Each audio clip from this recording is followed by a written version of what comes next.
pose un nouveau point de situation en Ukraine. Alors tout d'abord, dans la nuit du 13 au 14 mars, la Russie a de nouveau été attaquée massivement par des drones ukrainiens. Donc un de ces derniers a frappé un centre d'entraînement à l'est de Moscou. Donc vous avez la capitale russe qui est là.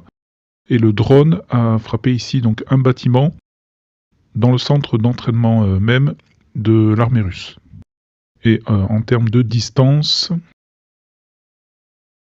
on est à plus de 750 km de la frontière ukrainienne.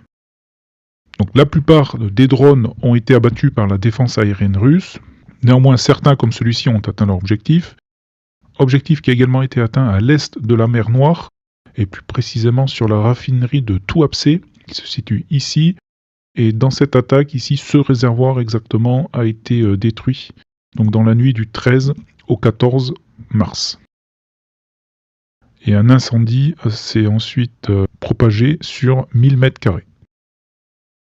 Donc les États-Unis, comme nous l'avions mentionné dans la dernière vidéo, ont repris leur aide militaire à l'Ukraine. Et ils vont donc livrer à cette dernière des bombes à longue portée GLS-DB à la place des missiles ATACMS. Il existe des stocks américains en Europe avec ce type de bombes, ce qui pourrait donc accélérer la livraison de ces bombes. L'Ukraine est à court de missiles pour ses systèmes de défense aérienne SAMP-T. Les autorités ukrainiennes demandent déjà depuis plusieurs semaines au moins 50 missiles Aster-30 à l'Italie et à la France. La première a presque épuisé ses propres stocks. Quant à la seconde, elle dispose de réserves plus importantes, mais elle doit faire face à des contraintes d'approvisionnement. Sans transition, direction le terrain et l'oblast de Koursk, où l'offensive russe se poursuit en direction de la frontière ukrainienne, donc qui est matérialisée ici en blanc. Donc comme vous pouvez le constater, les Russes ne se sont pas contentés de reprendre la ville de Soudja, mais ont continué leur offensive. Au fur et à mesure que les unités russes avancent, du matériel ukrainien a été soit endommagé, soit détruit, soit abandonné. Comme sur cet axe ici, un PBV 302, un Bushmaster, un BMP-1. Ici, nous avons même un char Abrams qui a été endommagé et abandonné. Au nord-ouest de Soudja, donc plusieurs vidéos. Alors tout d'abord ici, le 12 mars, où il y a des combats rapprochés ici entre les fantassins russes et ukrainiens. Donc cette vidéo date d'il y a 4 jours. Et hier, et dans le même quartier, ici, nous avons une vidéo où l'infanterie russe progresse ici en toute confiance, donc sans opposition, à côté d'un M577 qui a été abandonné par l'armée ukrainienne dans la retraite. Et ici, un Cosaque a également été détruit hier dans la journée. Donc l'armée russe continue son offensive en direction de la frontière ukrainienne, qui est donc matérialisée ici en blanc. Il y a des combats dans la région de Soumy. Donc Soumy, c'est l'oblast ukrainien qui est à la frontière avec la Russie et donc avec l'oblast de Koursk.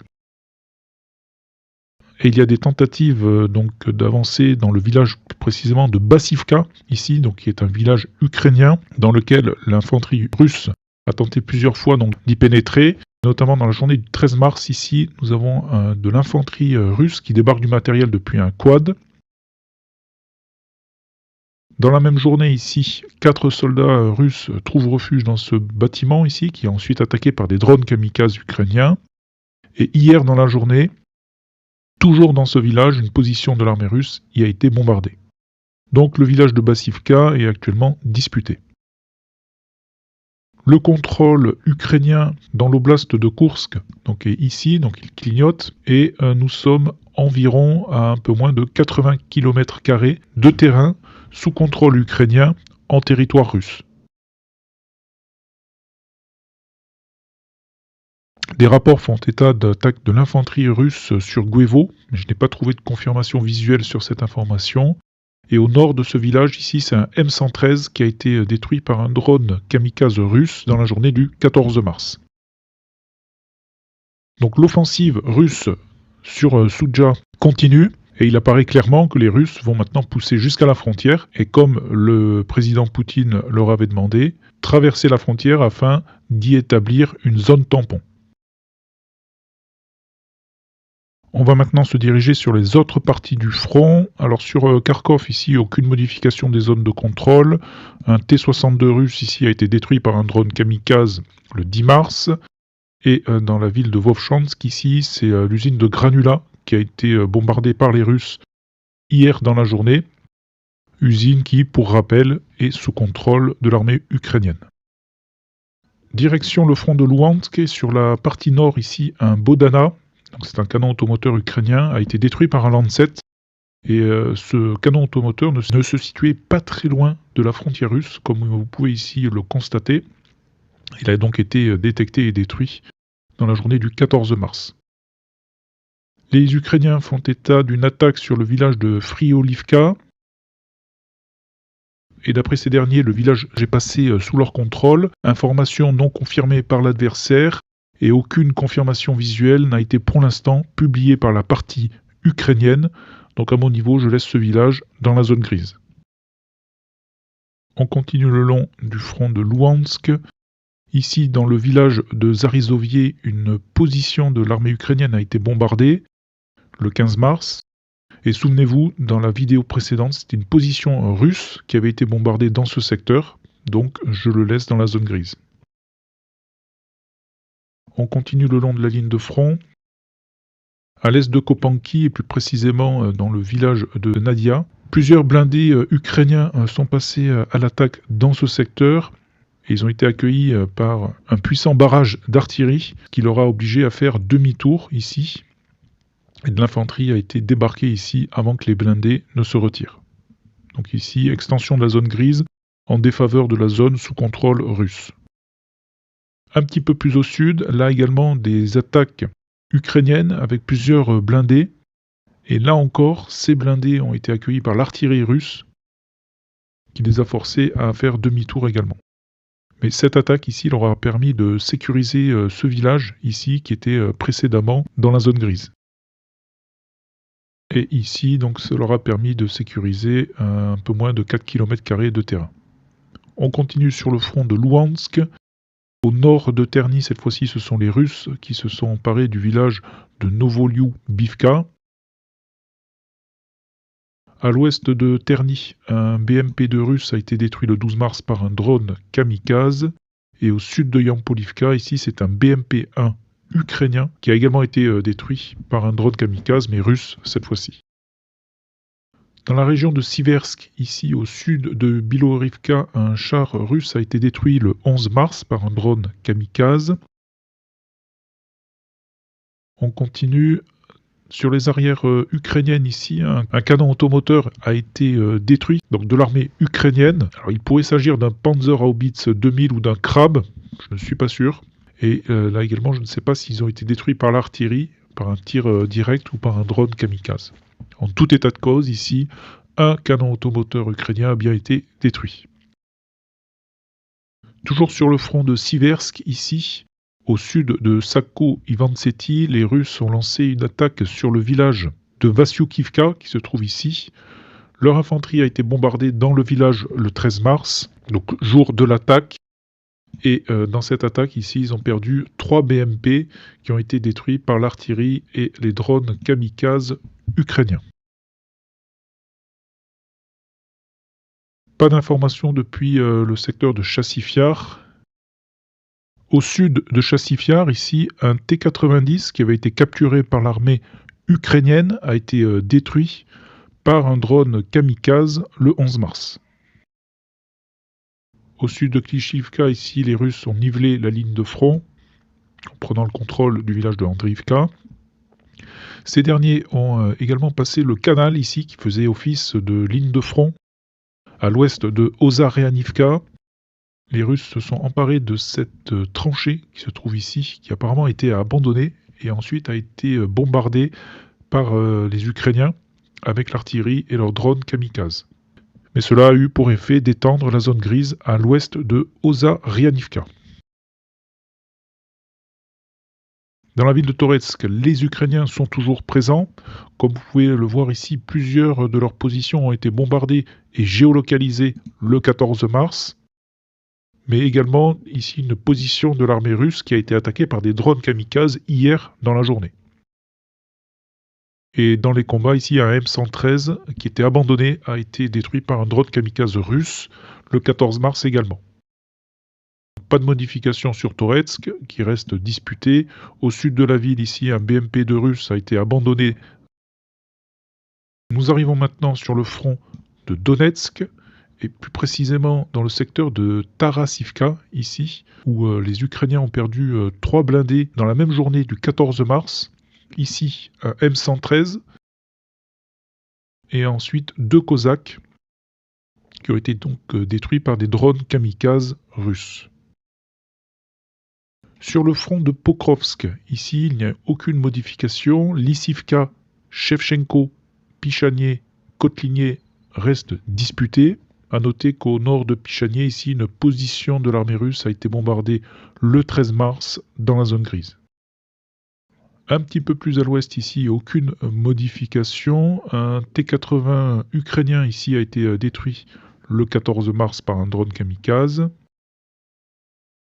Pas de modification dans le secteur de Konstantinopile. À l'ouest de Rozdolny, ici, les Russes ont nivelé la ligne de front. Et à l'ouest de Bouratskie, ici, un T-64 donc de l'armée ukrainienne a été endommagé et abandonné le 14 mars. Et alors l'autre village de Shevchenko, à ne pas le confondre avec l'autre, a été bombardé par des FAB ici, dans la même journée du 14 mars. Sur le front de Zaporizhia, aucune modification des zones de contrôle. Un M577 ici a été détruit par un drone kamikaze russe le 15 mars. Donc c'est un véhicule de commandement basé sur le M113. Donc voilà pour l'essentiel sur la ligne de front. Et dans la région de Kherson, une frappe aérienne ukrainienne a détruit ce pont, donc qui se trouve ici, au sud du pont de Antonovsky, qui est déjà détruit. Mais ici, donc la frappe aérienne ukrainienne a détruit ce pont qui était déjà endommagé et qui a donc été détruit définitivement ici le 15 mars. Donc voilà pour les informations essentielles au 16 mars 2025. Donc en résumé, les Russes continuent leur offensive sur l'oblast de Koursk en direction de la frontière ukrainienne. Sur le front de Louhansk, des gains ont été enregistrés autant pour les Ukrainiens que pour les Russes. Un nouveau bulletin d'information en Ukraine. Importante. Dans la précédente vidéo, j'avais mentionné le bombardement de l'Ukraine, donc dans la nuit du 6 au 7 mars, donc par des missiles et des drones russes. Les Ukrainiens ont publié pour la première fois des visuels des Mirage 2000 qui ont été engagés donc, dans cette nuit-là afin d'abattre plusieurs missiles russes et notamment des Kh-101. Sans plus attendre, nous nous dirigeons sur le terrain, sur l'oblast de Koursk, où les Russes semblent avoir lancé une opération d'envergure. Alors tout d'abord, dans la région de Soumy, les premiers visuels donc, ont été publiés sur la présence russe dans l'oblast même de Soumy. Donc ce sont des vidéos qui ont été publiées les 7 et les 8 mars. On peut constater que des positions russes ici ont été bombardées en territoire ukrainien. Et comme vous pouvez le constater, ils sont encore assez éloignés du village de Bassivka et encore plus de la principale ligne de ravitaillement ukrainien. En parlant des lignes de ravitaillement ukrainien, il y en a une autre secondaire donc qui passe ici également par Soudja. Et suite à la dernière offensive russe dans ce secteur, comme vous pouvez le constater ici, ces derniers ne sont plus très loin de cet axe. Mais une fois de plus, c'est un axe secondaire, l'axe principal du ravitaillement ukrainien passe par ici.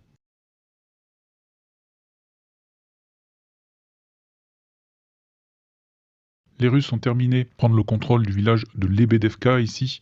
Ils ont hissé leur drapeau donc, hier dans la journée dans le centre du village. Sur le nord, ici, au sud du village de Nikolski, un Kirpi a été détruit le 5 mars. Donc c'est un véhicule blindé léger de conception turque. Ensuite, les Russes ont attaqué et repris du terrain ici au sud de Novaya Soroshina. Et ces derniers donc, se sont emparés de 2 villages, Nikolaïevka et Staraya Soroshina. Attention à ne pas confondre avec Novaya Soroshina, dont il s'était déjà rendu maître précédemment. Des rapports font état d'un repli actuel des forces ukrainiennes depuis le village de Malaya Loknia, mais n'ayant pas eu de visuel pour confirmer cette information, je laisse pour l'instant cette localité sous contrôle ukrainien. Et donc les Russes ici ont hissé leur drapeau le 7 mars. L'autre information importante, c'est l'avancée des Russes en direction du village de Martinovka. Et ils se sont emparés également d'une bonne partie du village de Cherkaskoye-Porechnoye.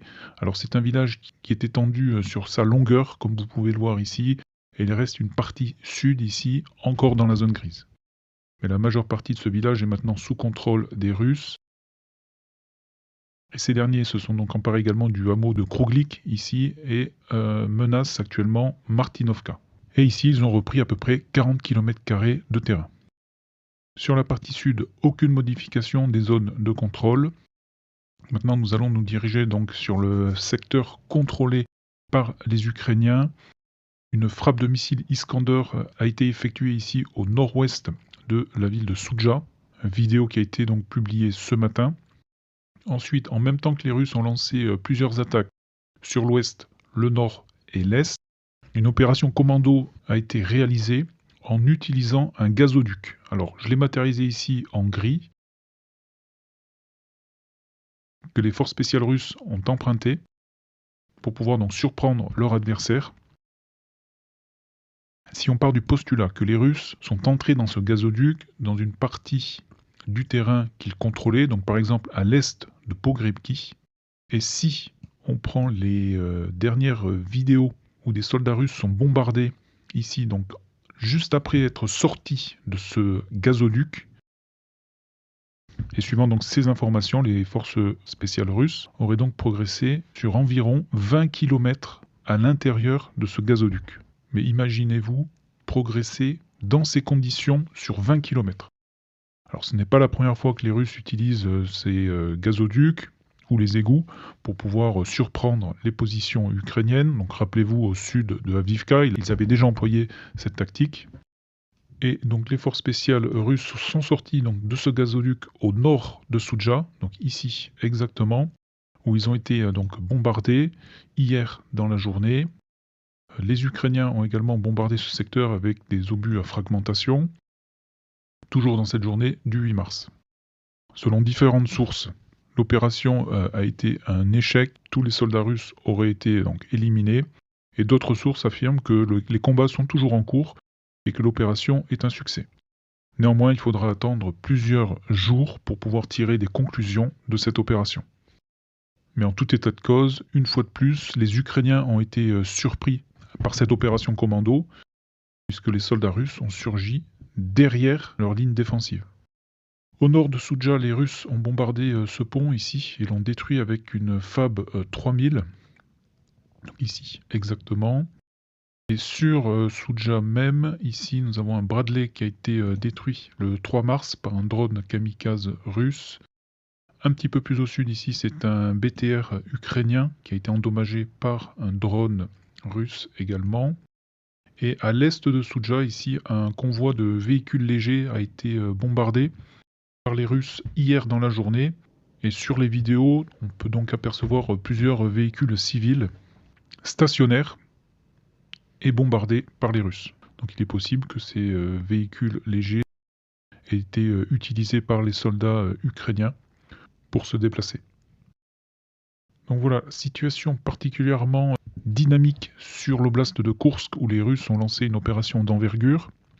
Donc leurs attaques ont eu lieu donc sur Soumy à l'ouest, Lebedevka est passé sous leur contrôle, ils sont également attaqués dans le secteur de Malaya Loknia, la commune de Cherkaskoye-Porechnoye est en grande partie sous leur contrôle. Les forces russes se rapprochent également de Martinovka ici et en même temps une opération commando a été menée par les Russes et ces derniers ont emprunté le gazoduc ici sur plus de 20 km de distance avant donc d'en sortir et d'être bombardés par les Ukrainiens. Et le secteur à l'ouest de Guevo, une fois de plus, a été bombardé par les forces aérospatiales russes hier dans la journée. Donc voilà pour ces informations sur l'oblast de Koursk, où une attaque des Russes d'envergure est en cours. On se déplace sur les autres parties du front, donc pas d'informations sur Kharkov, ni sur Louhansk. À l'est de Terny, ici, 2 T-80 russes ont été détruits le 7 mars, ici, par des drones kamikazes. Pas d'informations sur Siversk. Sur Chassifiar, alors d'autres géolocalisations ont été effectuées suite à l'attaque mécanisée des Russes le 6 mars. Ici, 3 autres BMD-2 ont été mis hors de combat et géolocalisés. Sur le centre-ville de Chassifiar, ici, un blindé ukrainien a opéré soit une rotation, soit une EVASAN, donc évacuation sanitaire, au profit donc de l'infanterie ukrainienne, et le blindé a pu, malgré les attaques de drones kamikazes, regagner ses lignes. Mais le centre-ville de Chassifiar est toujours disputé. Sur la ville de Toretsk, la présence ukrainienne est toujours documentée. Ici, un véhicule blindé léger de leur armée a été abandonné le 9 mars. Et à proximité, ici, et 2 jours plus tôt, c'est une position russe qui a été attaquée par des drones kamikazes. Sur la partie sud de Toretsk, donc suite à l'attaque des Ukrainiens, donc dont j'avais mentionné dans la dernière vidéo, ces derniers sont toujours présents dans ce quartier. Ici, une de leurs positions a été bombardée hier dans la journée. Et ici, un peu plus près, une vidéo a été publiée où l'on voit donc une position ukrainienne qui est d'abord attaquée avec un RPG par des fantassins russes qui sont juste à proximité. Et ensuite, un sapeur russe s'approche de la position ukrainienne, lance une charge explosive et la position est détruite. Donc combat en cours dans ce quartier. Et ici, quelques jours auparavant, ici une position ukrainienne a été bombardée. Nous arrivons maintenant sur le front de Donetsk. Alors dans la dernière vidéo, j'avais fait une erreur ici sur le village de Zeleniepol. C'est effectivement un char ukrainien qui avait ouvert le feu sur une position russe, et non pas un char russe qui a tiré sur des Russes. Donc je m'excuse pour l'erreur. Un petit peu plus au sud ici, un BMP-2 russe a été détruit le 1er mars et géolocalisé. On se déplace au sud de Pokrovsk, ou alors sur le secteur de Lissivka ici. Tout d'abord au sud, une position russe a été bombardée le 7 mars. Et le 8 mars, c'est une position ukrainienne qui a été bombardée dans le village. Et en même temps, au sud-est de ce village, une vidéo est apparue où des combats rapprochés ont eu lieu dans ce secteur, ce qui sous-entend que les Ukrainiens ont progressé dernièrement dans cette zone, et ce qui a eu pour effet ici de diminuer la zone sous contrôle des Russes et d'augmenter la zone grise. On continue, Pichanier et Kotlinier restent dans la zone grise. Sur Toretsk même, ici un Léopard 1 a été immobilisé après avoir été frappé par 3 drones kamikazes le 7 mars. À l'ouest de Solonier et dans le village de Ouspenivka ici, suite à la dernière attaque des Ukrainiens qui ont repris le village ici, un BMP-2 a été détruit et géolocalisé le 7 mars. Et un petit peu plus au sud ici, et le lendemain, c'est un Max Pro qui a été détruit par un drone kamikaze. On continue sur cette ligne de front. On note ici une frappe aérienne ukrainienne le 7 mars sur un bâtiment ici à l'ouest de Novo-Lenivka. À l'ouest de Nadiivka, ici, un char russe a été endommagé le 5 mars alors qu'il progressait sur cet axe en direction de l'ouest. Donc le secteur ici reste dans la zone grise. On continue dans le secteur de Constantinopile. Dans la localité même ici, un blindé ukrainien a été détruit alors qu'il opérait une rotation ici avec un groupe de combat. Et une autre vidéo est apparue où l'on peut voir ici des fantassins russes traverser la rivière ici et se diriger dans les habitations du village de Constantinopile. Secteur qui reste ici donc dans la zone grise, ce qui veut donc dire que les combats pour Constantinopile ont débuté. Dans le secteur de Velika Novosilka, pas d'évolution le long de la ligne de front. Ici c'est un autre Léopard 1 qui a été donc détruit le 7 mars, et cette fois-ci par un Lancet. Donc voilà pour les informations essentielles sur Donetsk. Et enfin sur le front de Zaporizhia, au nord-ouest de Robotiné, ici 2 blindés russes, et plus précisément 2 BMP-2 ont été mis hors de combat par des drones kamikazes ukrainiens. Donc un a été détruit et l'autre a été abandonné. Et au nord, ici, l'infanterie russe a été bombardée dans la zone grise alors qu'elle progressait vers le nord, et donc vers les positions ukrainiennes. Et nous allons terminer avec le front donc, de Kherson. Aucune modification ni franchissement donc, de la rivière Dniepr. En termes de géolocalisation et dans un ordre chronologique, ici c'est le 7 mars où un Viking a été détruit. Donc le Viking c'est un blindé articulé. Donc j'avais déjà présenté ce blindé dans une précédente vidéo. Et ensuite un Oshkosh ici a été détruit. Donc c'est un camion blindé à l'est de Mykolaïv par un tir direct de l'artillerie russe. Donc voilà pour les informations essentielles au 9 mars 2025. Donc en résumé, l'événement principal de ces 2 derniers jours est le début d'une opération d'envergure de l'armée russe à Koursk. On peut déjà constater des avancées russes sur le nord et sur l'est. Et en plus d'avoir des axes d'approvisionnement sous forte pression, les Ukrainiens font maintenant face à plusieurs offensives terrestres. Sur les autres parties du front, les forces armées russes continuent de faire pression, même si aucun gain de terrain n'a été enregistré ces dernières 48 heures. Mais de violents combats se poursuivent à l'ouest de Bilorivka, donc à Siversk, des combats également sur Chassifiar. L'armée ukrainienne a déployé des réserves au sud de Pokrovsk, où plusieurs villages sont disputés. Et on note une légère activité russe au nord-ouest de Robotyne, sur le front de Zaporizhia. Voilà, eh bien, écoutez, je vous souhaite une excellente journée, portez-vous bien et à très bientôt.